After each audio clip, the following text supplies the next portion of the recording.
Assalamualaikum warahmatullahi wabarakatuh.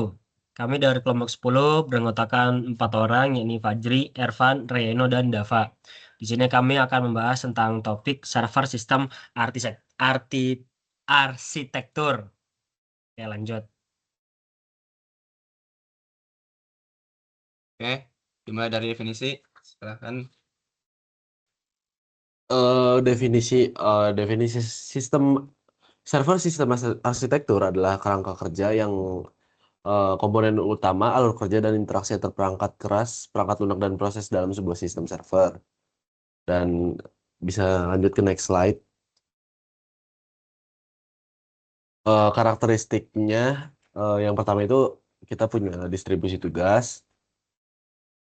Yang kedua, struktur modular. Ketiga, efisiensi dan skalabilitas. Keempat, keandalan tinggi. Lalu keamanan data dan manajemen sumber daya terpusat. Nah, jenis arsitekturnya ada dua, yaitu pertama transaction server dan data server.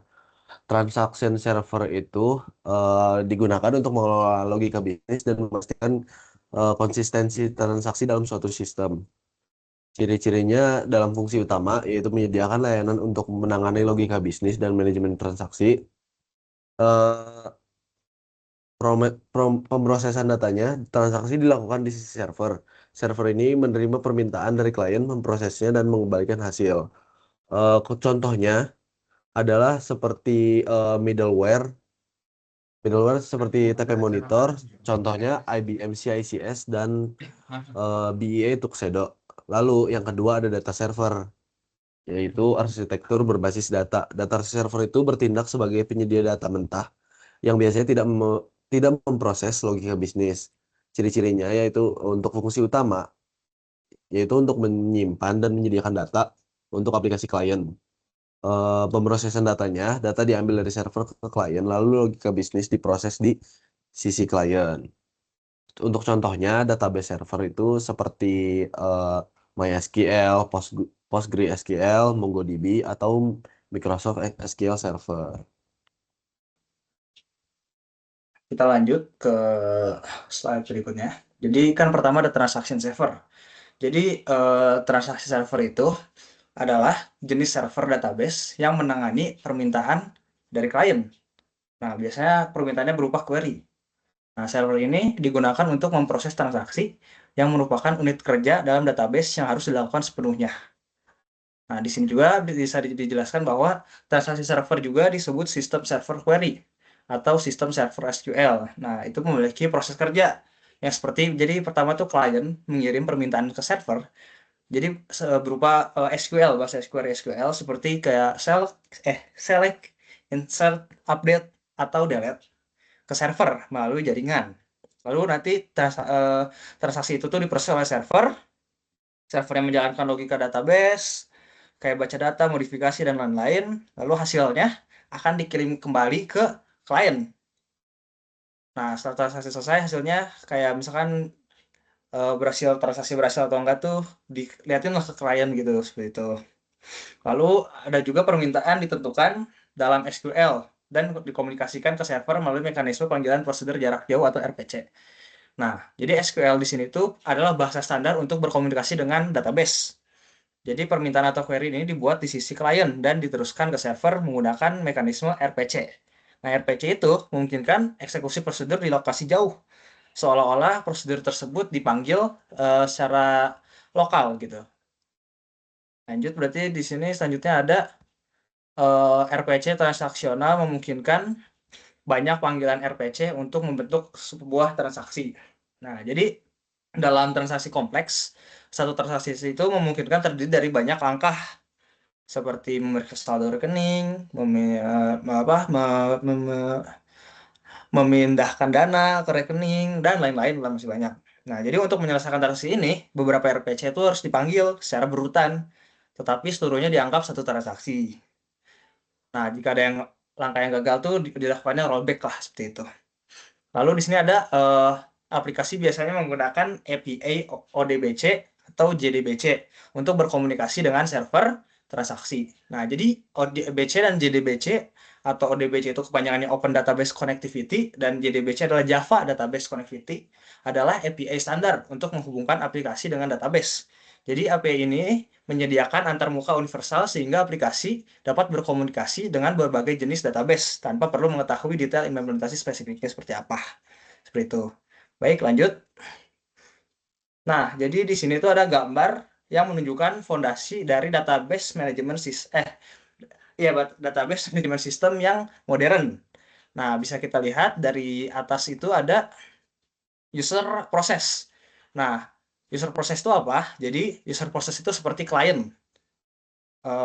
Jadi, beberapa atau sebagian aplikasi ini sebagai klien kita akan mengakses sistem basis datanya di user process seperti yang ada di sini.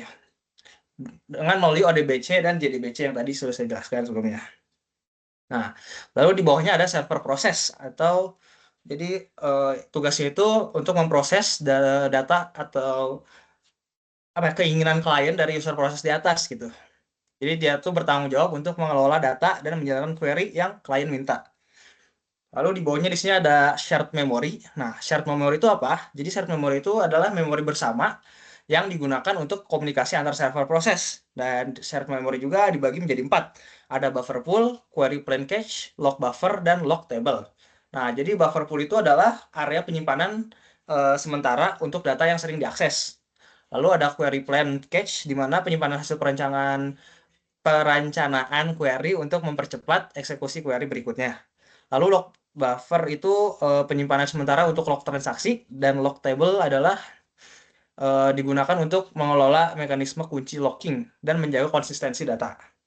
Nah, selain itu, setelah shared memory di pinggir sini ada proses monitor sama log manager proses. Nah, itu termasuk ke supporting proses atau pendukung. Nah, jadi proses monitor itu adalah untuk memantau dan mengelola aktivitas dari proses dalam sistem. Sedangkan log manager itu seperti katanya log mengelola penguncian data untuk memastikan tidak ada konflik antar proses atau transaksi, sorry. Nah, setelah itu di bawahnya ada log writer di sebelah sini. Nah, jadi log writer itu adalah bertugas untuk menulis log transaksi dari log buffer ke log disk untuk menjamin keberlangsungan data. Lalu di sebelahnya ada checkpoint di bagian log buffer juga ya, itu sepertinya. Nah, jadi checkpoint proses itu ya seperti namanya, mencatat keadaan terakhir sistem secara periodik sehingga sistem dapat kembali ke kondisi tersebut jika terjadi kegagalan seperti rollback gitulah. Lalu ada database writer process, di mana database writer process itu menulis perubahan data yang ada di buffer pool ke data disk, sehingga data yang diperbarui akan tersimpan secara permanen. Dan terakhir di sini ada bagian disk. Nah, disk itu ada log disk sama data disk. Nah, log disk itu apa? Log disk itu adalah media penyimpanan log transaksi. Dan sedangkan data disk adalah media penyimpanan data utama dari basis data. Baik, lanjut. Baik, selanjutnya yakni transaction server proses struktur. Nah, jadi di transaction server proses struktur ini itu ada transaksi server terdiri dari beberapa proses yang mengakses data dalam memori bersama. Lalu, memori bersama berisi data bersama yang diantaranya yang pertama buffer pool, log table, log buffer, dan cache query plans. Setelah semua proses semua proses database dapat mengakses memori bersama. Untuk proses server itu ada 3, yakni yang pertama menerima permintaan pengguna dilakukan secara multi-threaded dan beberapa proses multi-thread. Oke, lanjut.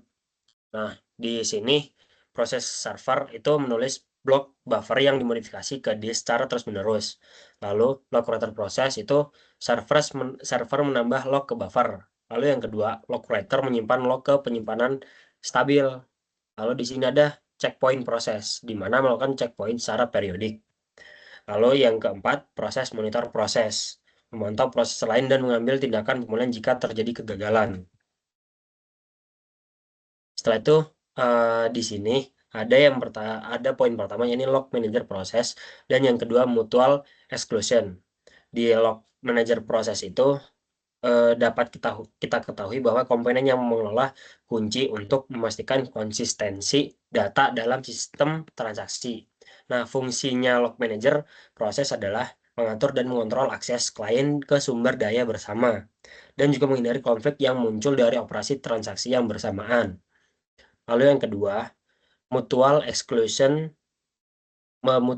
itu dibagi menjadi dua, yakni yang pertama instruksi atomik dan semaphore sistem operasi. Untuk instruksi atomik itu sendiri itu adalah operasi tingkat rendah seperti test and set atau compare and swap yang menjamin akses eksklusif tanpa interupsi. Sedangkan untuk semaphore sistem operasi itu sendiri adalah mekanisme sinkronasi yang menggunakan variabel semaphore untuk mengelola proses yang ingin mengakses sumber daya. Seperti itu. Oke, baik, selanjutnya itu ada tadi disebutkan itu ada test and set atau M. Itu fungsinya itu adalah untuk menguji dan juga mengatur nilai pada lokasi memori bersama MMM. Nah, lokasinya itu awalnya bernilai MMM itu sama dengan 0, lalu operasinya itu adalah test and set M akan mengubah nilai M menjadi 1. Nah, lalu nanti hasil operasinya itu jika nilai return itu adalah 0, proses berhasil mendapatkan mutex akses eksklusif. Nah, lalu jika nilai returnnya adalah 1, mutex sedang dipegang oleh proses lain, sehingga proses harus mencoba lagi nanti.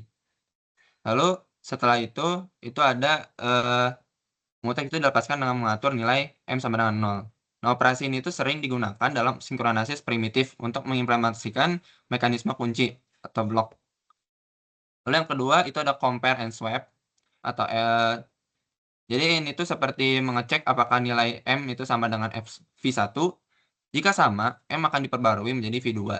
Jika tidak, M tetap dan proses tidak melakukan apa-apa.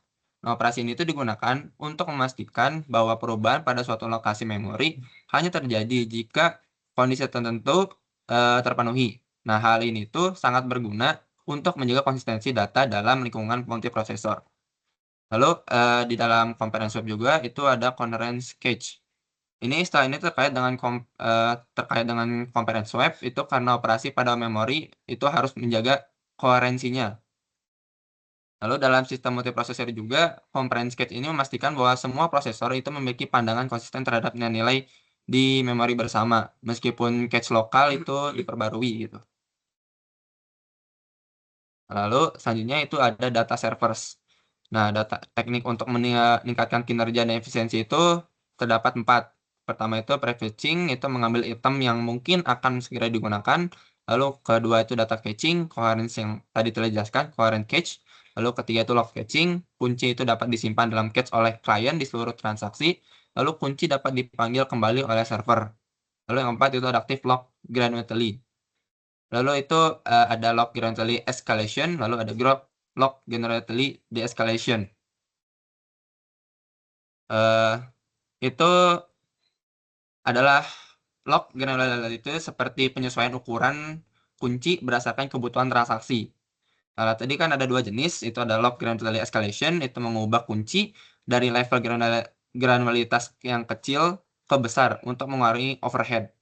Lalu yang kedua itu tadi ada log granularly de-escalation, itu mengubah kunci dari level granularitas besar ke kecil, jadi kebalikannya, untuk meningkatkan kontrol akses.